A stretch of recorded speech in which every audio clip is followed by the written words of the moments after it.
Back to hardball. The Republicans like to accuse President Obama of engaging in class warfare. Paul Ryan just did it again today, telling a conservative audience, of course, at the Heritage Foundation that the president has been sowing social unrest and class resentment. But new poll numbers show Americans aren't buying it. They think the policies of Republicans in Congress actually do favor the rich. They want the government to tax the wealthiest Americans more, and they say that the distribution of wealth in this country just isn't fair on its face. And nothing could better frame that absurdity of Paul Ryan's argument than the results of a new poll by the nonpartisan Congressional Budget Office. Catch this. Look at these charts. The CBO tracked income growth between 1979 and 2007. About 30 years. They found that the top 1% saw their incomes grow 275%. That's in real terms. That's an unbelievable increase when you compare it to everybody else. Americans in the top 81 to 99% grew their income 65% in that same period. For the bottom 20%, incomes increased only 18%. Here's another way of looking at this rising inequality. Between 1979 and 2007, the richest 1% of us doubled their share of the national pie from 8% to 17%, while the rest of America, the 99%, saw their share of the pie get smaller. The richest 1% grew their share thanks to increasing incomes and more favorable tax policies at the expense of the other 99%. Basically, the rich truly are getting richer, and everyone else is losing out. For more of this, we're joined by Chris Cillizza, MSNBC political analyst and managing editor of postpolitics.com, and Democratic strategist Jen Psaki, who is a White House spokesperson in effect. Now, what's the president going to do with this fact that we now have on the table, thanks to the nonpartisan CBO, that everything that the Wall Street occupiers are saying, everything he's been implying is true? Thanks to tax policy and everything else in economics, 1% is basically grabbing most of the pie from the rest. Mm-hmm. Well, when you have Republicans out there talking about their tax plan, Mitt Romney, Rick Perry, their tax plan is reverse Robin Hood economics. This is the kind of policy that helps that exact 1%. And I expect the president's going to be out there talking about that. We hope that the Republicans are going to run next year on this platform. Are you surprised they stuck their foot in it again by saying they're for a flat tax, which everybody knows reduces the top rate down and increases everybody else's? I was pleased, but perhaps not surprised. I mean, this is a group that has shown themselves to be completely disconnected from what's going on with the American people. Chris, why do you think, you're an analyst, not an opinion guy, but analyze this, as they say in the movies, analyze this. Why do they keep doing what they're doing when they know it offends the public, offends the middle class?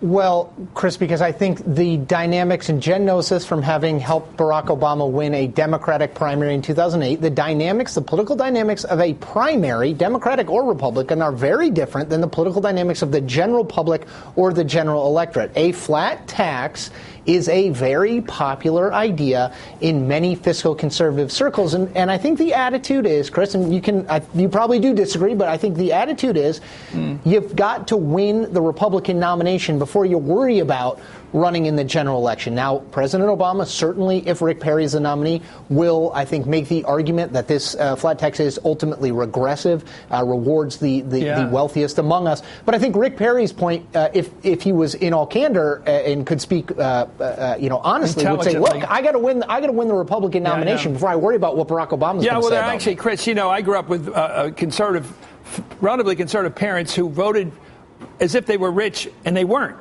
They were what we call cloth coat Republicans. They weren't mink coat Republicans. They did vote as if they were rich. And I think there are people out like that the president has to address before he loses them. Look at these numbers from the latest New York Times CBS poll. What more Americans now say the Republicans in Congress favor the wealthy. They say the same thing, by the way, by minuscule numbers about the president. They give him like 28% say he favors the rich.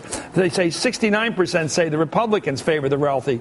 That's compared to by the 9% who say those policies favor the middle class, 2% who say they favor the poor, 15% say the policies treat every group equally. Compare these numbers to what people say about Barack Obama. As I said, just 28% say his policies favor the rich, 23% say they favor the middle class, 17% say they favor the poor, 21% say they treat all groups. It's interesting, Jen, that the public is so angry out there. They even blame the president, who's been also accused of being a socialist and a lefty and everything else, of being a Robin Hood reverse. At least some of them do. They're that angry.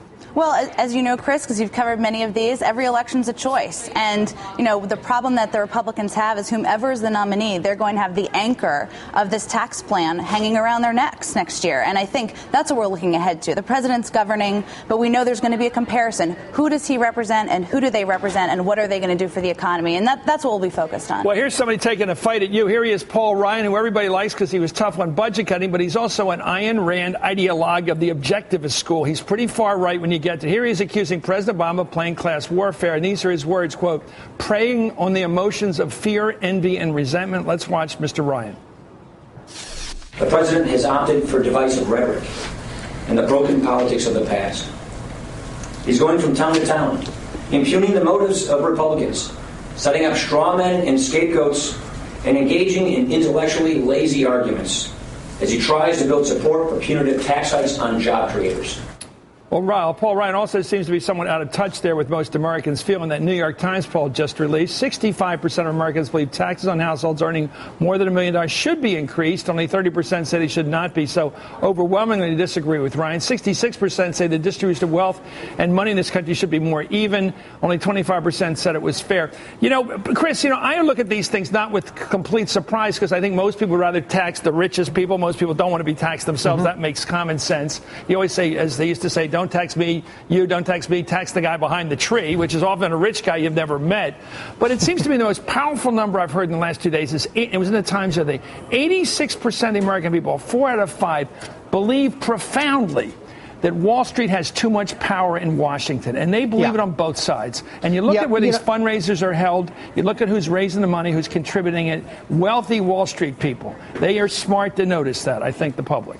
I agree, Chris, and and you said on both sides. I think it's true. Look, it's clear from the New York Times poll that more people think Republicans are looking out for the wealthy. But Jen knows this, every Democrat knows this.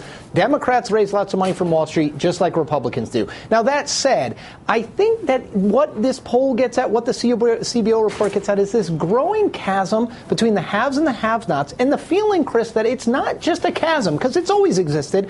It's getting wider, and that in some way the system is rigged. That is, the haves in some way are keeping you, a have-not, from moving into their category. That's that underlying anxiety, anger behind Occupy Wall Street. I think that mood, that tone, that sentiment is important to try and understand as it moves into the political context once the calendar flips to 2012. Yeah, I think there's a sense there's a lot more Bernie Madoffs out there than the one that got caught. And a lot of money's been taken out of that market when you invest in before you even got there. Chris Eliza, thank you. You're always smart. Jen, welcome to the show, Jen Psaki.